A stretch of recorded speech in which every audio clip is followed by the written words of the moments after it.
ወረዳዎች ገቢ ይሰበስባሉ፣ ከተሞች ገቢ ይሰበስባሉ። ዛሬ ጠዋት የተሰበሰበው ማታ ይወጣል፣ ወይም ትናንት የተሰበሰበው ገቢ ዛሬ ይወጣል። ለመደበኛ ወጪ ማለት ነው። ለመስተንግዶ፣ ለነዳጅ፣ ለአበል፣ ለመኪና ጥገና። ቅድም የምትሉት መድኃኒት አይገዛም። ቅድም መናነሳቸው የልማት ስራዎች አይሰሩም። የመንግስት ግዴታ ወጪ እንኳን ደሞዝ እጥረት ሲገጥመን ደሞዝ ወጪ እንኳን 10% 20% አይሸፍንም። በአመቱ መጨረሻ ላይ የወረዳችሁን እዩ። 20-30%ን ለልማት መዋል የለበትም። 20-30%ን ለደሞዝ መዋል የለበትም። ስለዚህ ይሄ ገቢ አስተዳደር ገቢ የሚሰበሰብበትና የሚተዳደርበትን ጥቅም ላይ የሚውልበትን አሰራር ስርዓት እናበጃለን። በመመሪያ ገቢው ለእናንተው ነው፣ ለወረዳው ነው፣ ለከተማው ነው። እኛ ከዛ 5 ሳንቲም የምንወስደው የለም።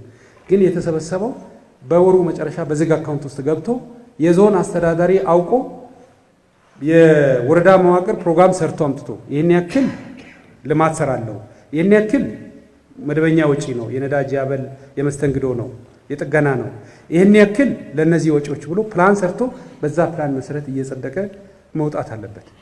ይሄ ካልሆነ ትክክል አለ። ይሄ በዚህ እናርማልና በዛ ብንሄድበት ጥሩ ነው።